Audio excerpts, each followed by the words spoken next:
What's up YouTube, it's Super Saiyan Lawrence here, and today I'm coming at you with the top 7 subliminal messages that you probably did not know in Dragon Ball. If you do not know what a subliminal message is, a subliminal message is basically a hidden message in the show that they're trying to show you but they don't literally say. They show it through the character's actions.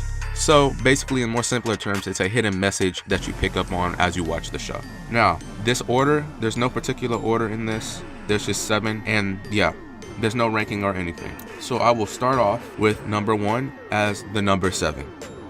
In Dragon Ball and in the Bible, the number 7 represents completion. Now here I'm going to prove to you why in Dragon Ball, the number 7 represents completion. Obviously in the Bible, the world was made in 6 days and it rested on the 7th. In Dragon Ball, we can see Goku starts out at age 12 and he ends at age 19. Let me show you. Goku met Chi-Chi and all of that, then he met Master Roshi, trained with Master Roshi for a year. He's 13. Then after the 21st Budokai, Master Roshi says there's nothing more he can do for him and says he needs to experience life. That's 3 more years right there that he was on his own until the 22nd Budokai, which puts him at age 16. Then after that, he trains with Kami to defeat Demon King Piccolo Jr. for 3 years, which puts him at age 19. So there's your 7-year gap and the end of the series by then. There are 7 Dragon Balls, and to get a wish, you need 7 Dragon Balls, which is the complete set, which represents completion of the Dragon Balls. When Goku died in Dragon Ball Z at the Cell Games, there was a 7-year gap until he came back, which shows the completion of his death. And you see, now this is going to be the most controversial one, but I'm telling you that there is really 7 Z fighters.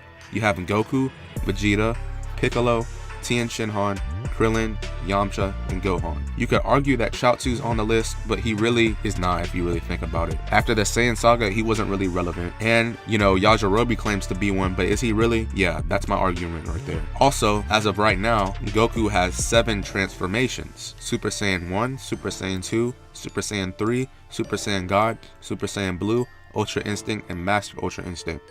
These are the canon transformations that he has. Now, yes, you could argue there are more because of Super Saiyan Grade 2 and 3, but you get what I'm talking about. And that is it for the number 7. For number 2, I have Goku being portrayed as a Christ-like figure. In school, I've learned about other warriors that were portrayed as Christ-like figures such as Beowulf, but I believe Goku fits in this category as well. He is nice even to the most evil of people, giving them way more chances than they should, just like Jesus does to us. He sacrificed himself in the beginning of Dragon Ball Z and in the Cell Games so others could live peacefully and to have another chance at life. He is stated to have a pure heart, which could also translate to Goku being sinless. For number 3, we have Cheaters Never Win. Now, it is shown in the beginning of the original Dragon Ball series, Krillin and Goku competing to find an item that Master Roshi threw down in the forest. Krillin is seen to cheat and to take Goku's item so that they could eat dinner. That was the reward. The loser would not get to eat dinner. Krillin got to eat dinner, but the dinner was poisonous, which shows cheaters never win. Even if it doesn't show quickly or even years down the road, the message there is cheaters never win. Now for the next one, I have Yamcha destroying people in the dead world. Now Toriyama kind of made this as a funny one,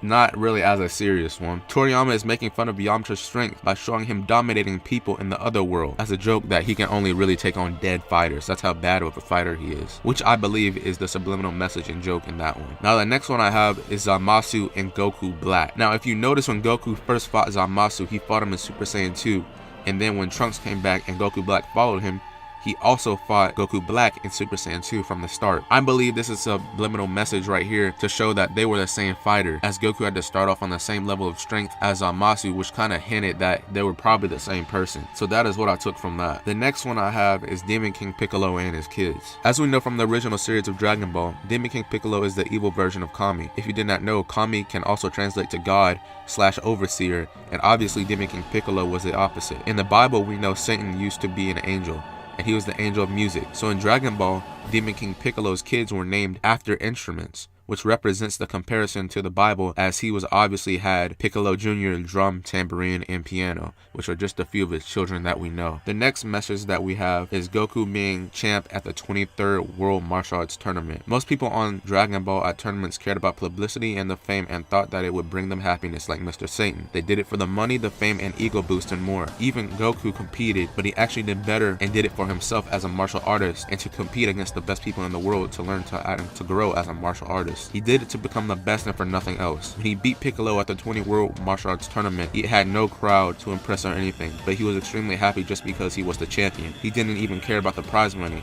and the subliminal message is to show that the money and the fame does not give you happiness. What you are passionate about and love gives you happiness. Having a goal to be the best for years and then accomplish it gives you happiness. That was Goku's goal. He was passionate about martial arts, and once he completed that goal and became the champion, that gave him his happiness. To prove my point further, they represent Mr. Satan as the one with the bad values and goals to have, and they represent Goku as I proved to be as a Christ-like figure to have the right goals and mindset to have. That is all I have for now. If you guys did like the video, go ahead and give it a thumbs up, subscribe for more. I am a new YouTuber. You can go ahead and share this video if you thought it was interesting as well, and I will catch y'all on the next one. Peace out, y'all.